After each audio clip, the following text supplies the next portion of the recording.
Et voilà, c'est vous qui accueillez donc, messieurs, le nouveau générique de l'émission Actu Hebdo. Il s'agit bien de monsieur Aruna Samake. Vous êtes le directeur national de la promotion de l'enfant et de la famille. Bonjour, bienvenue. Bonjour. Également sur ce plateau, monsieur Cheikh Oumar Keita, responsable de l'assistance météo. Bonjour, bienvenue. Monsieur Mohamed Lamine Aboubakrine, coordinateur protection NCR, commission nationale chargée des réfugiés. Bonjour. Vous aurez bien aimé que je vous dise, c'est bien cela. Ouais. Ok, merci et bienvenue. D'accord. Et vous avez l'habitude de regarder Actu Hebdo, non?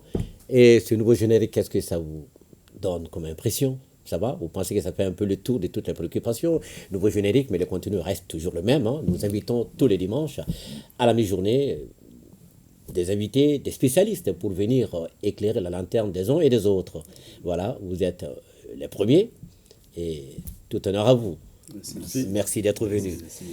Alors, 3 sujets, 3 invités. Le premier, donc, pour des raisons de calendrier, les résultats, les autorités maliennes ont célébré le jeudi dernier. Le jeudi dernier, c'était le 20. Alors, M. Samake, d'habitude, on célèbre à quelle date? D'habitude, on célèbre le 16 juin. Allez, 16 juin. Le 16 juin. Alors, on l'a décalé jeudi 20 juin, journée de l'enfant africain, une journée en souvenir du massacre de centaines d'enfants lors d'une marche contre le régime de l'apartheid. On s'en souvient, c'était à Soweto en Afrique du Sud. Alors, le thème que vous avez retenu cette année, c'est bien la réalisation des droits de l'enfant. Quelle perspective pour l'éducation des enfants en situation de rue? La cérémonie a eu lieu donc le jeudi dernier à la Cité des enfants. On regarde le reportage de Inaba et puis on va revenir sur le plateau avec de plus amples détails. Alors regardons. De 2021 à 2023, 3 structures membres de la Comad ont rencontré 3739 enfants en situation de rue, dont 1517 filles, soit 40%. Les enfants en situation de rue sont très marginalisés.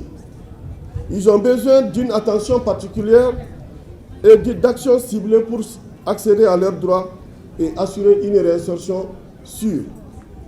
Voilà un tableau peu reluisant de la coalition malienne des droits de l'enfant sur la situation des enfants du Mali. La célébration de la journée de l'enfant africain est donc l'occasion pour faire le point sur le progrès accompli et réfléchir aux défis qui entravent la promotion des droits de l'enfant dans notre pays. Chers autorités, chers partenaires, les enfants du Mali, par ma voix, fondent beaucoup d'espoir sur vous car leur situation est plus que préoccupante et appelle à des actions urgentes pour garantir le respect de leurs droits fondamentaux. L'avenir de notre pays dépend de la capacité à offrir aux enfants un environnement sûr et propice à leur épanouissement. Nous comptons sur votre engagement et votre soutien pour relever les défis urgents. Malgré la ratification de plusieurs instruments internationaux relatifs aux droits des enfants, la situation des enfants est alarmante, surtout ceux en situation de rue. C'est pourquoi l'UNICEF accompagne et soutient le Mali dans sa politique de promotion des droits de l'enfant, et cela afin de renforcer les stratégies existantes.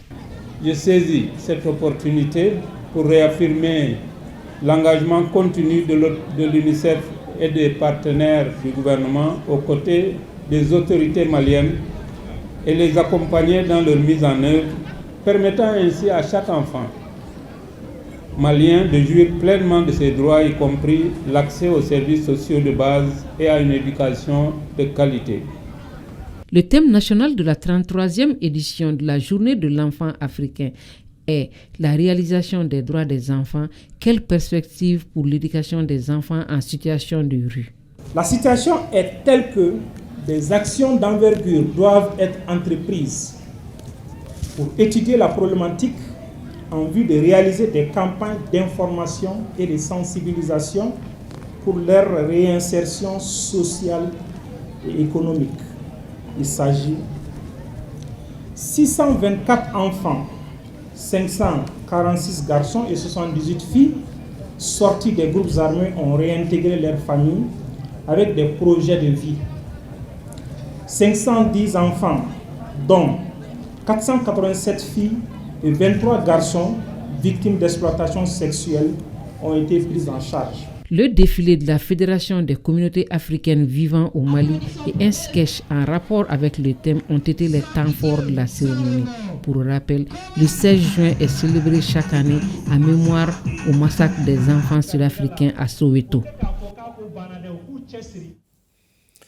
Voilà, vous avez entendu, non? Akoma Bande Beki Chessi, c'est bien cela.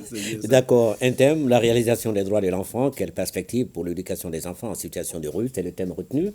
Et pour célébrer cette édition 2024 de la journée de l'enfant africain. Alors, quelle importance donnez-vous à cette journée? Est-ce qu'on s'est réunis pour l'événementiel et quelle importance? Ok, Le 16 juin. Merci beaucoup pour cette question, mais je voudrais d'abord, si vous le permettez, en tout cas saluer et remercier le leadership éclairé de Madame le ministre de la promotion de la femme, de l'enfant et de la famille, Madame Koulibaly Mariam Maïga, laquelle effectivement nous a permis quand même de célébrer cette journée initialement prévue pour le 7 juin comme d'habitude, mais pour des raisons liées à la fête Tabaski. Donc nous avons été obligés de caler cette journée, la cérémonie officielle, pour la célébrer le jeudi 20 juin. Donc ceci étant, effectivement, vous posez la question, l'importance de cette journée, Oui, justement, comme on l'a dit, l'histoire même de cette journée, vous l'avez dit, ça a été dit dans le reportage, il remonte depuis un 7 juin 1976. Alors, ce jour-là, un certain nombre d'étudiants, en tout cas, se sont levés, d'élèves, pour réclamer leurs droits, parce qu'il s'agissait quand même de dénoncer la qualité de l'enseignement que ces enfants-là recevaient, qui n'était pas une bonne qualité, et aussi demander à ce qu'ils soient enseignés dans leur langue maternelle. Alors, cette manifestation a fait l'objet réprimé à oui, sang, dans le sang. Dans le sang. Et voilà pourquoi, effectivement, parce que déjà, ces enfants se sont levés pour aller, en tout cas, pour réclamer leurs droits. Et par la suite, ça s'est réprimé. Et c'est en mémoire de ce soulèvement héroïque, on peut le qualifier comme ça, que les chefs d'État de l'Organisation de l'Unité africaine, OUA, ont décidé de consacrer désormais la journée du 16 juin comme étant journée de l'enfant africain. Alors, donc ça, c'est depuis 1991. D'accord. Okay. Ça a démarré en 1991. 1991. D'accord, mais depuis 16 juin 1976, oui. Cette tragédie est restée incrustée dans la mémoire collective à travers le monde. Oui. Mais est-ce que ça a permis, depuis qu'on célèbre cette journée, ça a permis un certain changement de regard sur la situation des enfants et les comportements également? Justement, cette journée est mise à profit pour faire le point sur les avancées en matière de promotion et de protection des droits des enfants en Afrique et précisément dans notre pays, et mais aussi de voir, d'identifier ensemble les défis auxquels nos pays sont confrontés en termes de réalisation des droits des enfants. Alors, lorsque vous parlez de défis, il y en a plusieurs, hein, et quels sont les plus saillants? Les plus saillants, puisque le thème lui-même porte sur l'éducation en général, mais spécifiquement au Mali, l'éducation des enfants en situation de rue. Donc, vous savez que l'éducation aujourd'hui, il y a des défis qui se posent. Je prends l'exemple sur, nous sommes dans un contexte de crise depuis 2012, et cette crise a joué négativement, a impacté négativement sur l'accès des enfants à l'école et sur aussi la qualité de l'enseignement qui est dispensé. Il y a beaucoup d'enfants, il y a beaucoup d'écoles qui sont fermées, surtout dans les zones affectées par la crise. Et même en temps normal, il y a beaucoup d'enfants qui ne sont pas inscrits à l'école. D'accord. Donc voilà autant de défis qui se posent à nos pays, pas seulement au Mali, mais puisque c'est le Mali qui nous intéresse le plus, parce que c'est une journée qui est dédiée à toute l'Afrique. Donc les stations d'éducation dans tous les pays africains nous concernent, mais puisque chacun, de façon spécifique, a aussi la latitude de porter, en tout cas, de brandir, en tout cas, le plus haut, ce qui est fait, ce qui n'a pas été fait, et pourquoi ce n'est pas fait, et qu'est-ce qu'il faut faire pour que nous puissions, en tout cas, amorcer, en tout cas, un niveau de développement sur le plan éducatif. D'accord, on va revenir à vous dans un instant pour nous dresser un tableau avec des chiffres sur la situation des enfants au Mali. Mais déjà, allons savoir avec les autres invités, quand on dit enfant, de qui s'agit-il, selon vous? On va commencer par monsieur Mohamed Lamine Aboubakrine. L'enfant, pour vous, c'est qui?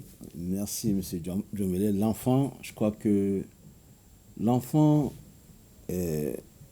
c'est cet être qui intéresse, qui est cet être que... Est-ce que vous lui attribuez une tranche d'âge? Bon, l'enfant, je crois que l'enfant, c'est de 0 jusqu'à 18 ans. D'accord. Bon, Okay. Mais je crois qu'il y a quand même une tranche d'âge selon les juristes. Moi, je crois que l'enfant est enfant jusqu'à 17 ans. D'accord. Bon, la majorité commence, à mon avis, à partir de 18 ans. Okay. Mais je crois que l'enfant, c'est cet être qui intéresse tout le monde. Parce que lorsqu'on parle de la famille, oui, l'intérêt de l'époux et de l'épouse, c'est l'enfant. Absolument. Donc, c'est ce qui amène la joie dans la famille, la lumière. En fait, on le dit, on se rappelle quand même de ce petit passage. Lorsque l'enfant apparaît, le cercle de famille applaudit à grands cris. C'est bien cela, non? Merci de me rappeler vraiment ce poème. Donc, c'est pour vous dire que l'enfant intéresse tout le monde. Tout sujet qui porte sur les enfants est un sujet vraiment qui interpelle tout le monde. D'accord. Et surtout ceux-là qui en ont. Ok. Et justement, lorsqu'on va arriver à votre sujet, les réfugiés, on verra quels sont les enfants dans ce cas précis. Alors, on va se tourner maintenant vers M. Cheikh Oumar Keïta, météo, spécialiste. Mais la question des enfants, question transversale. C'est qui l'enfant pour vous? Pour moi, l'enfant, c'est l'avenir de la famille, c'est l'avenir du pays. Donc, c'est cet être qui a besoin d'être encadré, qui a besoin d'être suivi pour qu'il puisse un jour être responsable. D'accord. Voilà.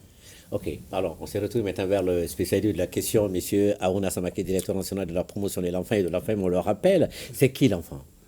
Alors, merci bien pour cette question. Vous savez que la définition de l'enfant, il y a plusieurs aspects qui rentrent en ligne de compte. Mais nous, en tant que protecteurs de l'enfant, acteurs de protection, nous nous appesantissons beaucoup sur l'âge, la tranche d'âge. D'accord. Et nous, selon tous les tests, parce que le combat que nous menons, nous nous référons sur le document des tests juridiques en la matière.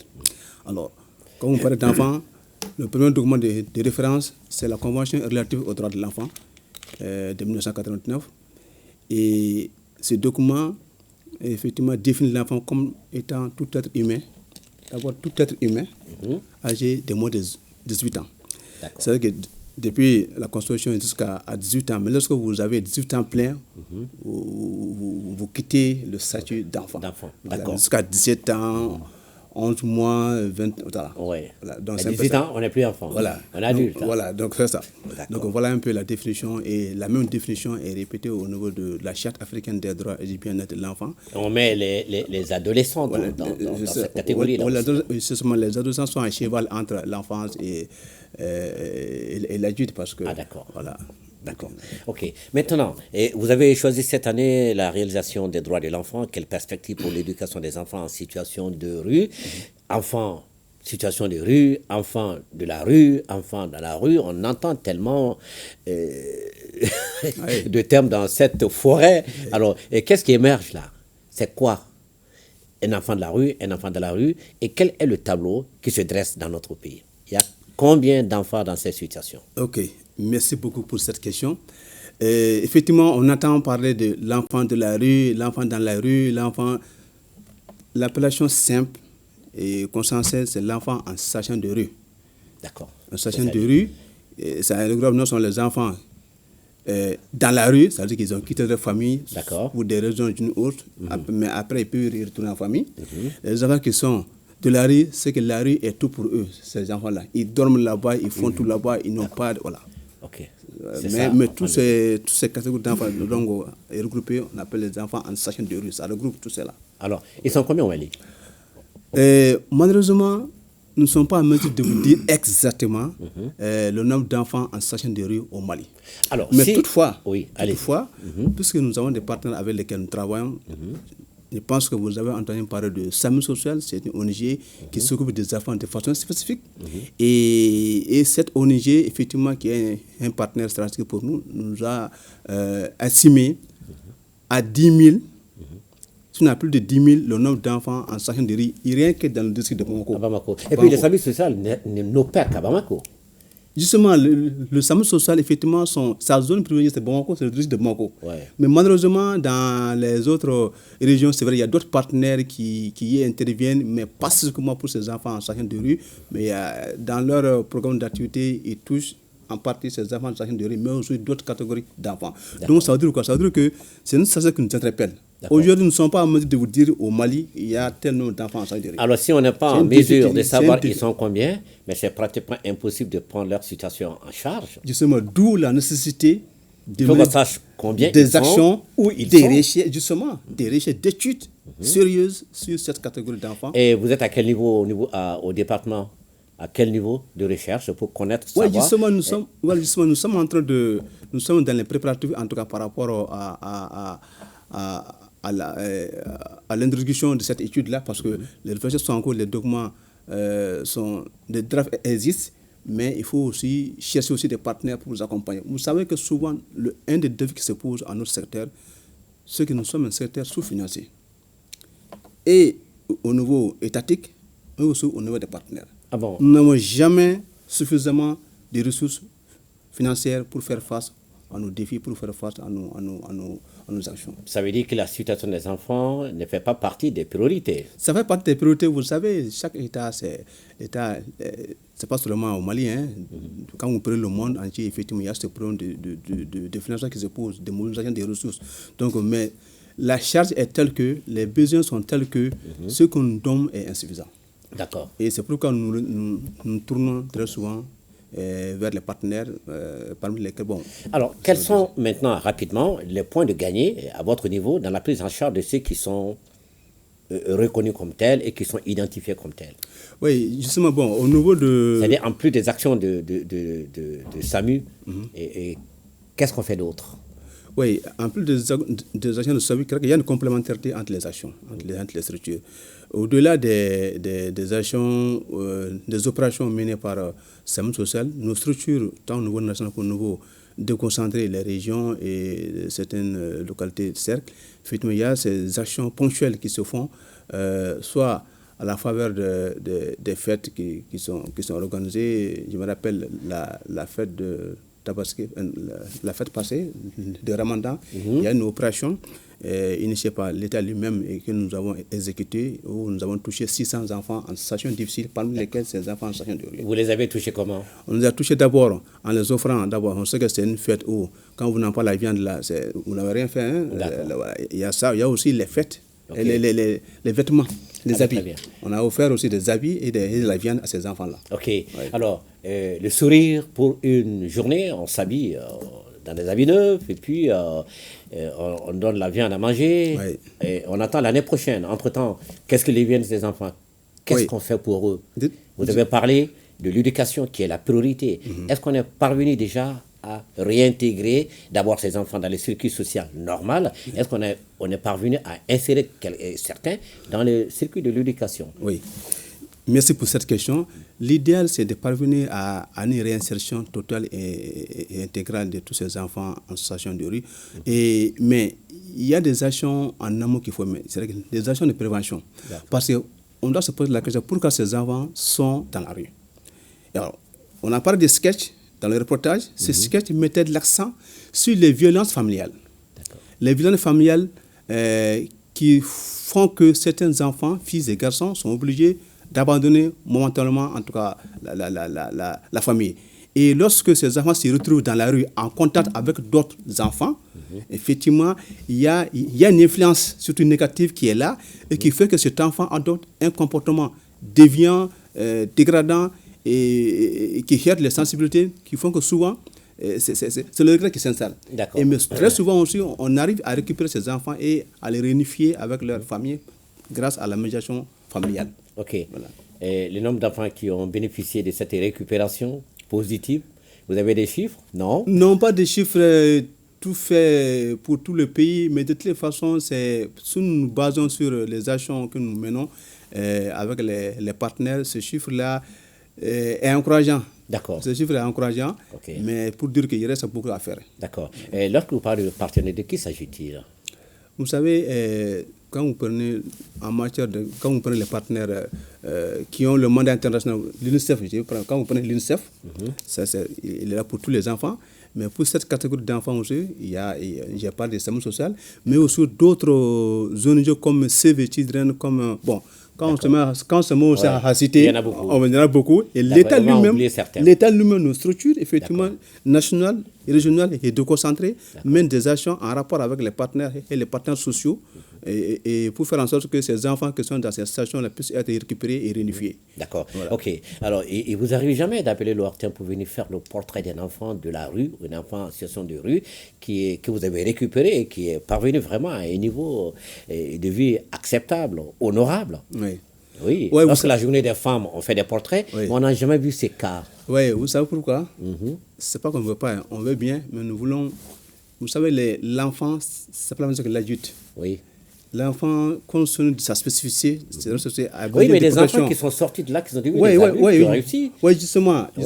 C'est une nation qui est encore, parce que on avait prévu une activité de films documentaires sur ces enfants en station de rue dans leur site, là où ils évoluent, avec Madame le ministre, mais malheureusement pour les questions d'agenda, on n'a pas pu, pour le moment, réaliser ces films documentaires qui allaient être projetés lors de la cérémonie officielle et servir aussi de plaidoyer. Parce que là, c'est des images qui parlent. C'est très important. Mais ne vous en faites pas, nous sommes dans une dynamique de réalisation de documentaires. D'accord. Des documentaires, pas seulement à Bamako, mais dans tout le pays, pour faire en sorte qu'on puisse montrer ce qui a été fait et ce qui reste à faire pour toucher les sensibilités. Absolument. Voilà. Parce que tout le monde est concerné. Tout le monde est concerné. Voilà. Tous ces enfants-là appartiennent à une famille. Il n'y a pas que l'État. C'est aussi la conséquence de la défaillance familiale. Il y a également la population, le secteur privé, tout le monde. Justement, c'est la conséquence de la défaillance, de l'échec de l'encadrement familial qui fait que ces enfants se retrouvent dans les... Ils n'ont rien fait pour multiplier ce soir-là. Et je pense que c'est pourquoi nous mettons beaucoup l'accent sur la communication, la sensibilisation de toutes les couches de la population pour faire en sorte que vraiment les gens puissent changer de mentalité. Traiter le mal à la racine. C'est ça. Ok, merci. On aurait pu passer tout le temps à parler de ça, c'est très vaste, mais on est obligé de passer à l'autre sujet. Et on n'a pas d'éléments visuels pour ça. On va aller directement avec M. Cheikh Oumar Keita, qui est le responsable de l'assistance météo. Et oui, l'assistance météo. Agro-météo. D'accord. Alors, rapidement, la météo, vous vous occupez de quoi exactement? La météo, nous nous occupons de la fourniture d'informations pour tous les usagers. Qui sont-ils ces usagers-là? Les usagers, il s'agit de la population dans toutes ses tranches et dans toutes les activités. Donc, ces informations sont souvent des bulletins quotidiens qui passent à la télé. Souvent, c'est des bulletins spéciaux qui sont adressés à des décideurs. Souvent, également, c'est des bulletins qui sont adressés à des chercheurs. D'accord. Alors, lorsque vous parlez de météo, est-ce que vous parlez seulement de la météo au Mali ou c'est sur le plan mondial? Est-ce qu'il y a une interconnexion? En fait, la météo, c'est une interconnexion. Il n'y a pas de météo locale ou bien de météo d'un pays. Toutes les météos de tous les pays collaborent et échangent des données. Tous les jours? Tous les jours. D'accord. Voilà, parce que c'est des phénomènes qui peuvent commencer ici et aller se terminer aux États-Unis. Absolument. Voilà. D'accord. Et comment vous faites ce travail de collecte de l'information météo? La collecte se fait à travers nos stations. On a des stations qui sont un peu implantées partout dans le pays, mais en nombre insuffisant, il faut le dire. En nombre insuffisant? Oui. Ça veut dire que l'information également, elle est insuffisante. Bon, ça peut jouer sur la qualité de l'information. D'accord. Voilà, donc c'est pourquoi on a besoin toujours d'appui pour avoir plus de stations et pour avoir plus d'équipements performants. Ça veut dire que toutes les informations données ne sont pas fiables? Non, toutes les données sont fiables, mais elles sont éparpillées parce que le pays est vaste. D'accord. Vous allez trouver des zones entières, dans le nord par exemple du pays, Vous avez connu avec les événements, on a perdu beaucoup de stations là-bas.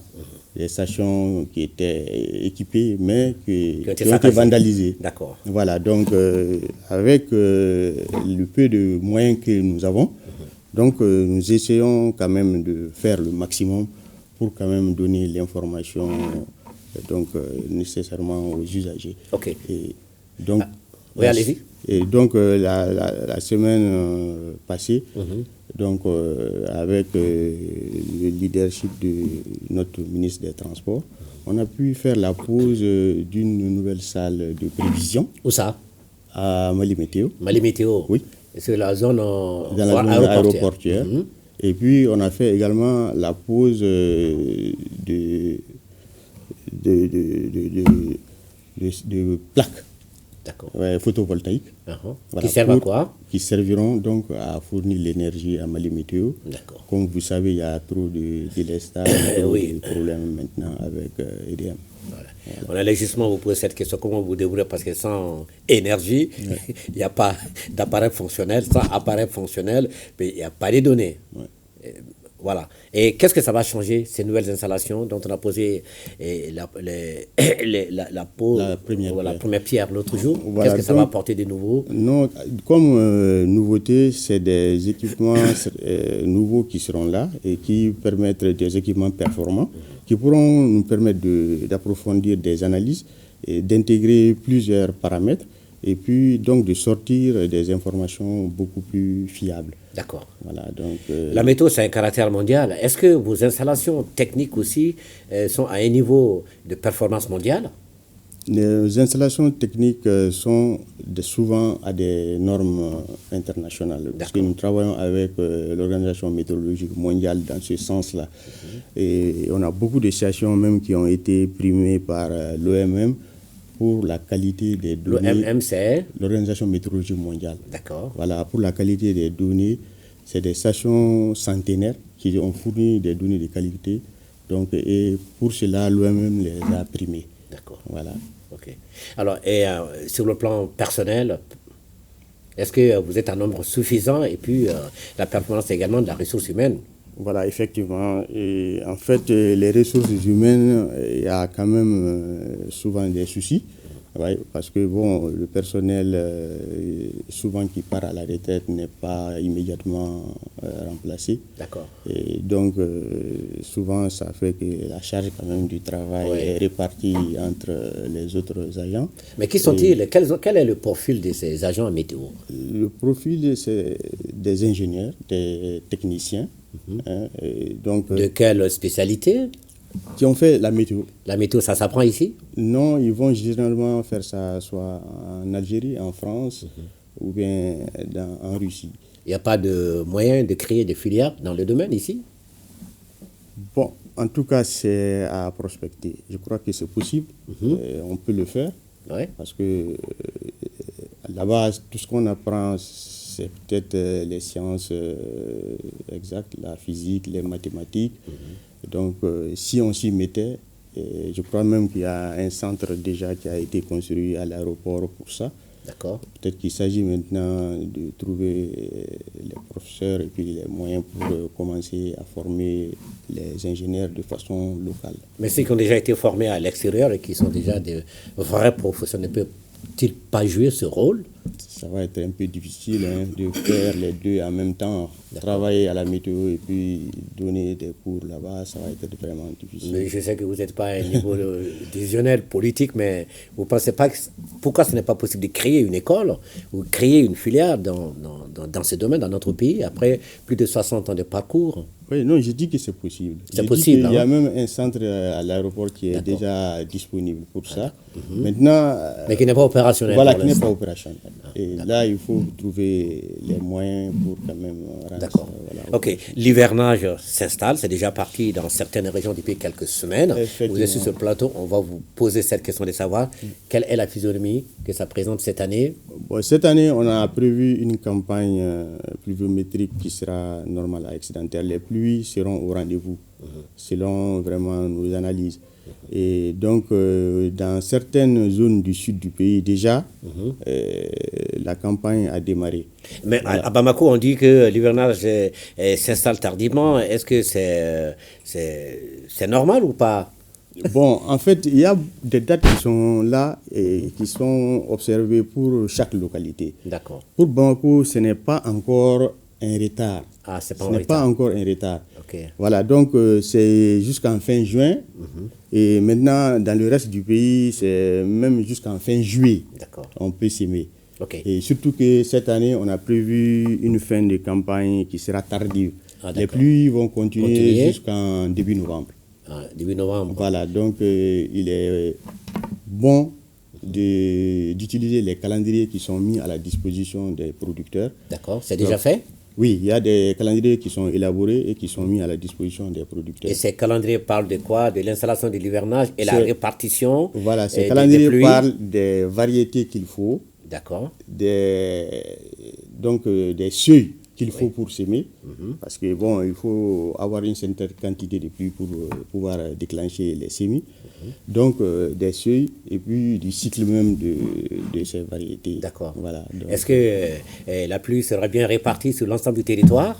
la pluie sera bien répartie à partir du mois de juillet, parce que bon, comme vous le savez, en début de saison, les phénomènes qu'on observe généralement, c'est des orages isolés. D'accord. Et ça trouve que donc la mousson n'est pas rentrée totalement dans le pays. D'accord. Maintenant, à partir de juillet, on aura donc la mousson sur tout le pays. D'accord. Et La donc, mousson, les c'est quel phénomènes- vent? Et les phénomènes pluvieux orageux La mousson, vont c'est être quoi? fréquentes. La mousson, c'est l'air humide qui vient de l'océan, qui pénètre dans le pays. Voilà, ça pénètre justement par le sud du pays. C'est Oroni pourquoi, fanya bamanangana de. c'est pourquoi Ay bisa ka fɔ bamanankan na. fiɲɛ sumalen Fiɲɛ min bɛ don n'a bɛ bɔ kɔgɔji la, Ɔhɔn. o de bɛ na ni sanji ye. Ɔhɔn. Maintenant o fiɲɛ sumalen a bɛ don jamana worodugu yan fan de fɛ. A b'a daminɛ Sikaso yan fan ninnu ni Buguni yan fan ninnu na, a bɛ na dɔɔni dɔɔni Bamako, a bɛ na dɔɔni dɔɔni a bɛ taa Segu, a bɛ taa fo Mopti, fo Gao, fo Tawudeni. Ok. Voilà, maintenant o fiɲɛ sumalen nin n'o barika bonyana ko o épaisseur bonya, o de bɛ san nana jamana fan bɛɛ. Ah, d'accord. Voilà. Ok. D'accord. Ok. Ben, qu'est-ce que vous avez à donner comme conseil à la population? C'est Voilà, très comme important. conseil, il risque d'avoir des inondations. Voilà. Quelle partie? Partout Tous les dans le cours d'eau. pays. Oui, surtout les cours d'eau. Oui. Et donc, il faut que les gens prennent les dispositions D'accord. pour se mettre à l'abri de ces inondations, éviter de s'installer dans les lits des cours d'eau. D'accord. Voilà, ensuite, faire peut-être le curage des caniveaux pour que les eaux de ruissellement... En tout cas, à Bamako, la délégation spéciale de la mairie est à pied d'œuvre, hein, Voilà. mais il faut que les situations accompagnent ces œuvres-là. Exactement. Voilà. Et qu'on ne vienne pas déverser, obstruer le passage des eaux. Voilà. Voilà, que c'est très dangereux. C'est ça. D'accord. Bon, À l'intention maintenant, météo et enfants, qu'est-ce qu'il faut? Bon, Hein? pour les enfants, parce que quand il y a assez de pluie, les conséquences, c'est qu'il y a certaines maladies comme le paludisme, D'accord. et puis les maladies diarrhéiques, donc qui prolifèrent. Donc c'est peut-être de veiller à ce que les enfants soient protégés contre les moustiques, en même temps qu'ils ne puissent pas boire les eaux du ruissellement qui peuvent causer des maladies. D'accord. Alors, vous savez, nous sommes à l'heure de la technologie. Hein. J'ai dit, c'est le moment, le règne des TIC, hein, et les téléphones, les ordinateurs, les radios et tout le reste. Hein. Et qu'est-ce qu'il faut, quel usage il faut en faire pendant l'hivernage?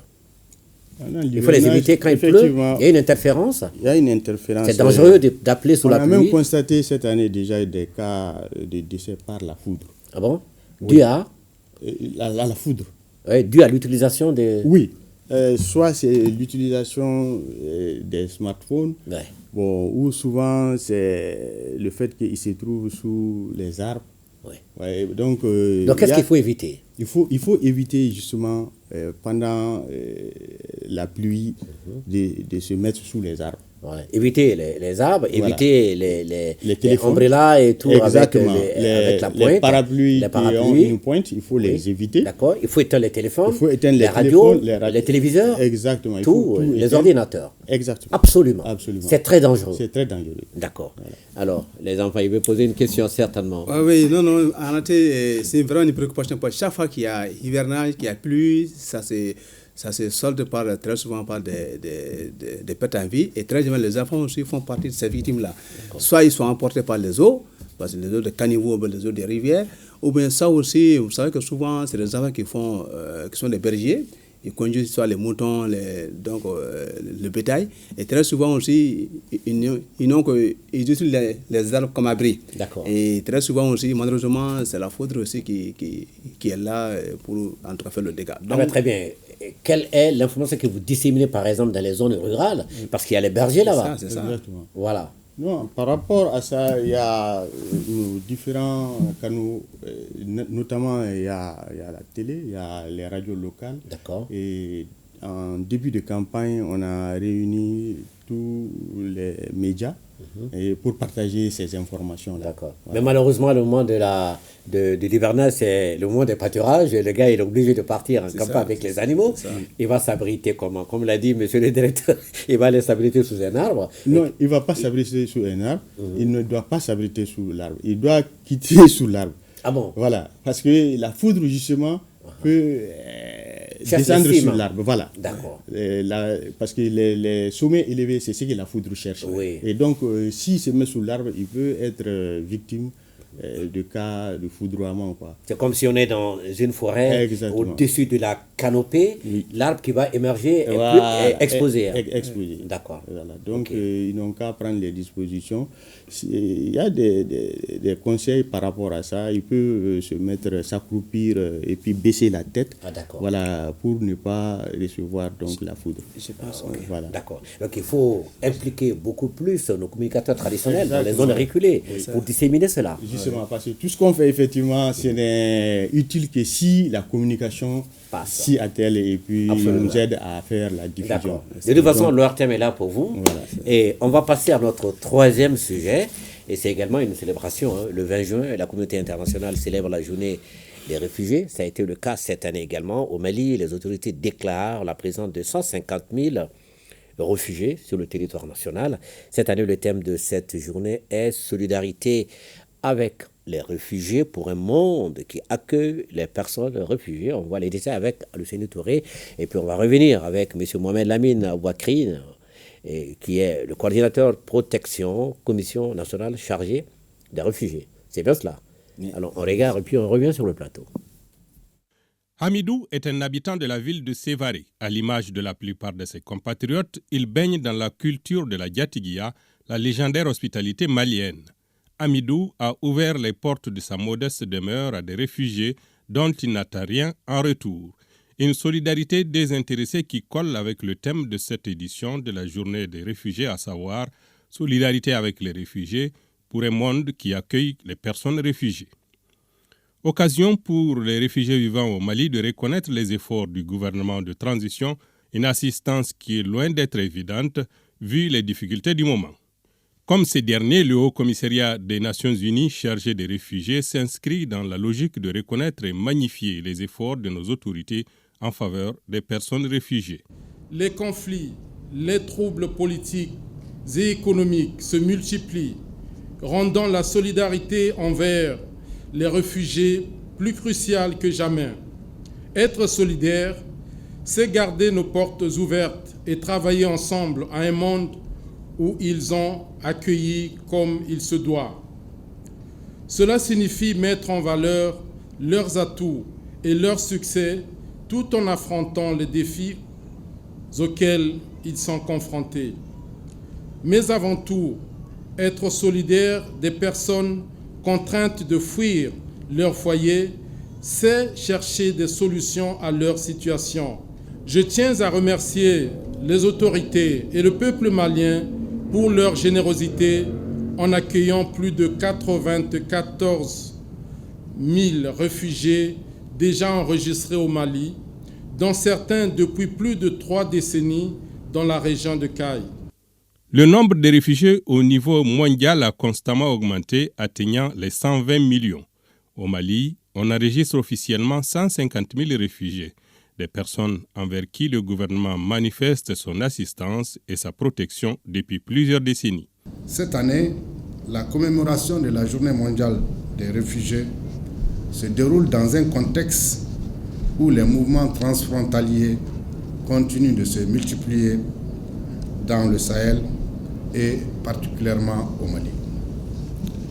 En effet, le Mali accueille à ce jour environ 150 000 réfugiés, avec des répercussions considérables sur la situation socio-économique des communautés d'accueil.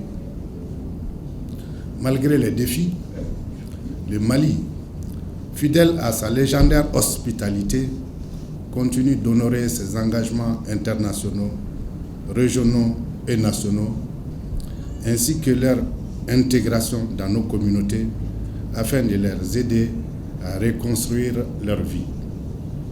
Ces actions témoignent notre solidarité envers nos frères et sœurs africains, donc notre désir de renforcer l'intégration régionale.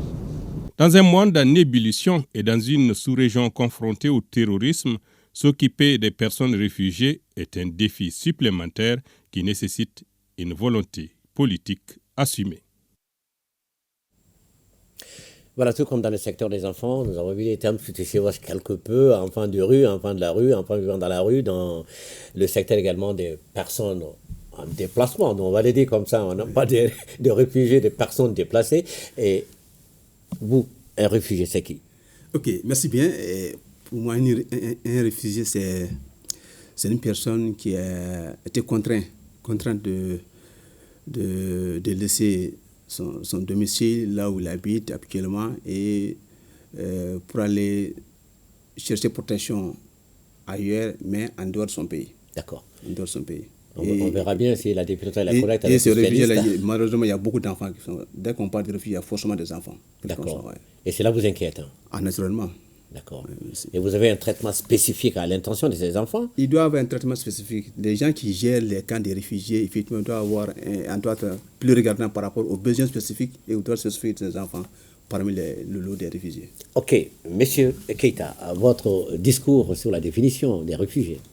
Bon, un réfugié, comme il l'a dit, c'est bien une personne qui a été contrainte de quitter son terroir, soit à cause des difficultés, de conflits, ou alors même, souvent, il y a des réfugiés climatiques, des difficultés, des sécheresses. Ce n'est pas forcément lié à des insécurités, à des guerres et tout. Donc, il y a des réfugiés économiques. En tout cas, il a quitté son terroir pour aller trouver une meilleure situation ailleurs. Voilà. D'accord. Alors, monsieur le coordinateur protection, commission nationale chargée des réfugiés, NCR, monsieur Mohamed Lamine Aboubakrine, un réfugié, un déplacé est un réfugié ou c'est quoi les réfugiés?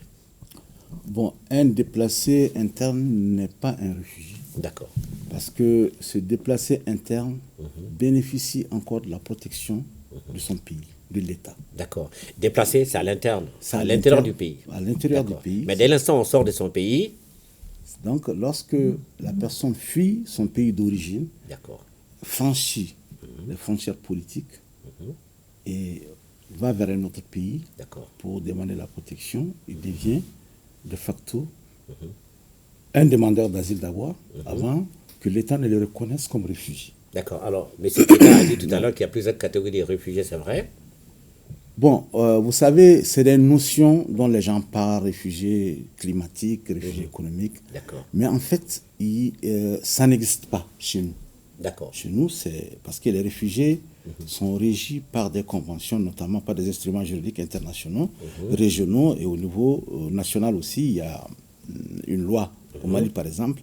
Le Mali est parti à la Convention de Genève de 1951, son protocole 67. Et le Mali est parti aussi à la Convention de l'OUA, régissant les aspects propres aux problèmes des réfugiés en Afrique. Donc, le Mali a adopté une loi qui est la loi 98-040 du 20 juillet 98, portant statut des réfugiés. Ce sont ces instruments qui régissent la vie des réfugiés. La vie des réfugiés. Voilà, comme bon, je ne veux pas utiliser le terme, mais je veux dire que ces instruments juridiques internationaux et régionaux ont été domestiqués en loi nationale. Ah, d'accord. Donc voilà, et c'est cette loi c'est à partir de cette loi qu'il y a eu un décret portant création de la Commission nationale chargée des réfugiés, dont le président, selon les textes, est le ministre d'État, le ministre de l'administration territoriale et de la décentralisation, qui, compte tenu de son agenda, vous savez, très fourni, a préféré déléguer ses pouvoirs à un de ses proches collaborateurs. D'accord. Ouais. Ok. Alors, le Mali reçoit les réfugiés, c'est évident, non? Tout à fait. Le Mali en produit également? Tout à fait. Ok. Il y en a combien que le Mali accueille aujourd'hui? Le Mali accueille 150 000, mais ceux-là qui sont enregistrés sont au nombre de 94 000. D'où viennent-ils? Ils viennent essentiellement, il y a des caseloads, ce qu'on appelle des caseloads. Les caseloads, c'est des groupes de réfugiés, n'est-ce pas, qui appartiennent soit au même lieu de provenance. Ah, oui, okay. Donc, on a, dans la région de Caille, nous avons les réfugiés de longue date, qui sont les Mauritaniens, qui sont au Mali depuis 1989. Avec la crise entre les Négro-Mauritaniens et les Morts. Donc, mais présentement, on a surtout les Burkinabés. On a surtout les Burkinabés qui constituent vraiment le plus grand nombre. Et les Nigériens au nord, les Burkinabés sont répartis entre le centre, la région de Mopti. Alors, qui les prend en charge? En fait, c'est l'État. C'est l'État qui les prend en charge. Vous savez, quand on parle de protection internationale, c'est l'État qui protège. D'accord. Donc maintenant, les prendre en charge, il y a quand même... C'est l'État qui les nourrit, qui les habille, qui envoie les enfants à l'école, qui fait tout, qui les soigne. Très bien, je viens. Donc quand je dis que c'est on n'a plus beaucoup de temps. Oui, je sais. L'État, dans sa loi, l'article 13 dit que donne pratiquement les mêmes droits à ces réfugiés qu'aux nationaux. D'accord. Donc, mais nous avons des partenaires, l'État a des partenaires, notamment le Haut Commissariat des Nations Unies pour les réfugiés, n'est-ce pas, qui appuie beaucoup l'État, et n'est-ce pas, qui aide l'État, n'est-ce pas, à prendre en charge ces gens-là. Et le Haut Commissariat aussi a d'autres partenaires, des ONG, c'est le lieu de saluer vraiment, de les saluer pour la qualité vraiment et leur engagement en faveur des réfugiés, des ONG comme AMSOD, n'est-ce pas, qui est une ONG locale, n'est-ce pas, qui fait beaucoup de choses pour les réfugiés. Il y a Stop Sahel qui fait beaucoup de choses pour les réfugiés. Il y a AMSS et SIOD Canada, n'est-ce pas. Ils sont nombreux. Donc, ils sont nombreux, n'est-ce pas, qui participent, qui aident l'État, n'est-ce pas, à prendre en charge ces réfugiés. Maintenant, et les réfugiés maliens qui sont ailleurs? Les réfugiés maliens qui sont ailleurs, ils sont au Burkina, ils sont en Mauritanie, ils sont au Niger. Donc, ils sont nombreux. Donc, si vous voulez des chiffres... à peu près, approximative. On ne va jamais donner... Bon, vous savez, il y a eu parce que... Mais ils bénéficient quand même des mêmes égards que ceux qui sont ici au Mali. Bon, vous savez, on ne peut pas... Je crois que ceux de la sous-région bénéficient des mêmes égards, mais je ne peux pas parler au nom de ces États.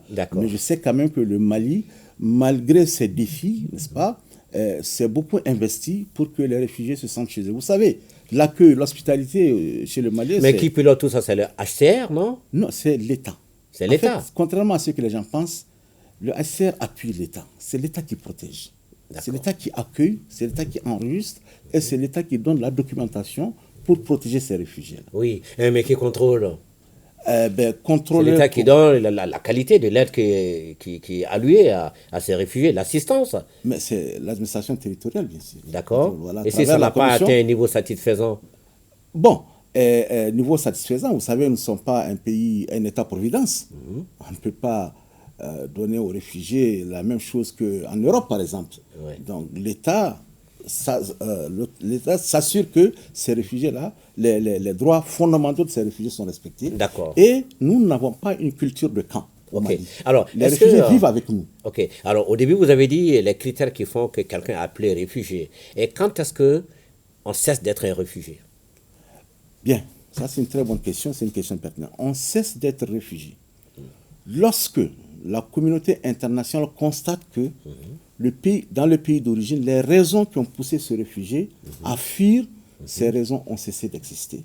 Et que ce réfugié-là peut retourner dans la dignité et dans la sécurité. Et si ce réfugié et lorsqu'on constate cela, il y a ce qu'on appelle c'est intégré ici. Non, le réfugié, il est libre. Il y a une notion qu'on appelle la notion de non-refoulement. On ne peut pas chasser un réfugié d'un pays et l'envoyer vers un endroit où sa vie pourrait être menacée. Donc les réfugiés, ils peuvent s'établir là, épouser des femmes, refaire leur famille. Donc il n'y a pas de problème. D'accord. Voilà. Ok, c'est fini, vous avez beaucoup à dire encore, hein? Ouais, beaucoup. Ah oui, d'accord. Beaucoup, donc vous m'ôtez le pain de la bouche. Je vous donne quand même 45 secondes. D'accord. Hein? Donc, et pour nous tirer une conclusion quand même de la célébration de cette année. La célébration de cette année. Vos inquiétudes, vos satisfactions et tout. Vous savez, je me réjouis vraiment parce que le thème est évocateur, la solidarité. Et quand tu dis pas de solidarité pour un Malien, c'est normal. Nous avons ça dans les gènes. L'accueil, l'hospitalité, la solidarité. Donc, et nos réfugiés bénéficient de cela. Regardez, dans une ville comme Koro, qui accueille beaucoup de réfugiés, où ils ont tellement de défis d'eau, d'infrastructures, d'abris, mais malgré tout, dans chaque famille, où il y a des dizaines de réfugiés qui ont été accueillis et qui sont nourris par la population locale, dit que ça, c'est de la solidarité. Donc bravo à la population aussi. Non, bravo à la population. Très bien. Alors, il nous reste 1 minute, 30 secondes à M. Harouna Samake, directeur national de la promotion de l'enfant et de la famille. Parlez-nous rapidement des structures d'accueil des enfants. Il y en a combien et comment ça fonctionne? Et quels résultats ça donne? Oui, merci beaucoup rapidement. Nous avons deux types de structures d'accueil, deux grands types. Les structures qui accueillent les enfants de 0 à 5 ans, parmi lesquelles la pouponnière, comme les gens le connaissent très bien, ça c'est la première catégorie. La deuxième catégorie, ça c'est les enfants de 5 jusqu'à 18 ans. Donc c'est là où vous allez trouver ces catégories d'enfants en situation de rue. Ce sont ces centres-là qui récupèrent, qui accueillent, qui entretiennent et qui font la prise en charge, tant bien que mal, de ces enfants en situation de rue. Parmi d'autres catégories d'enfants, bien sûr. Donc, nous avons fait une évaluation en 2018. Le ministère lui-même, le ministère de la promotion de l'enfant, de la famille, a fait une évaluation de ces structures d'accueil. Dans tous les pays, nous avons dénombré 85 structures d'accueil. Mais la majorité de ces structures, effectivement, sont à bon cours. Mais pendant ce temps, de 2012 à maintenant, il y a eu beaucoup d'agréments que nous avons octroyés à des structures à l'intérieur. Donc, nous savons que le nombre va augmenter naturellement. Ok, Inch'Allah, merci. Et dernière question également, en 30 secondes, monsieur Keita, on veut savoir, on vous a parlé d'abondance de la pluie. Alors, abondance de la pluie, il y a des opportunités, il y a des menaces. Quelles sont les opportunités? Bon, il y a beaucoup d'opportunités par rapport à ça. C'est que maintenant, il est conseillé peut-être aux producteurs de pratiquer des cultures à haut rendement, voilà, qui peuvent supporter l'excès d'humidité, comme le riz, la canne à sucre, comme la betterave. C'est des plantes qui, avec l'humidité, donnent de très grands rendements. Maintenant, l'excès d'eau également peut être nuisible. Voilà, ça peut être conservé. Oui, d'accord. Après l'hivernage, avec le maraîchage, on puisse utiliser ces eaux pour le maraîchage. Donc faire des retenues d'eau. Voilà, des retenues d'eau pour vraiment emmagasiner l'eau. Et puis, donc, après l'hivernage, on peut utiliser cette eau. Au moment des vaches grasses, voilà. Oublié la période des vaches maigres. C'est bien cela, être prévoyant. Et bon, on peut conseiller également de pratiquer des cycles des variétés à cycle moyen, pas des cycles courts cette année. Parce que si c'est des cycles courts, la floraison risque de coïncider avec la pluie. Et ça va détruire les épis. D'accord. Voilà. Ok. Ben, merci à vous, M. Harouna Samake, directeur national de la promotion de l'enfant et de la famille. Merci à vous, M. Cheikh Oumar Keita, responsable de l'assistance météo. Merci à vous, M. Mohamed Lamine Ouakrine, coordinateur protection NCR, Commission nationale chargée des réfugiés. Alors, on est encore dans la bourrine de la fête. Bonne fête à vous. Et merci d'être venu. Et merci d'être le premier à accueillir notre nouveau générique. À vous, mesdames et messieurs, merci de nous avoir suivis tout à l'heure. Le journal de 13h, présentation Abdoulaye Sako. Prochain rendez-vous avec Actu Hebdo, dimanche prochain, Inch'Allah, le canal, vous le savez, 12-13. Excellent moment de télévision sur leur thème.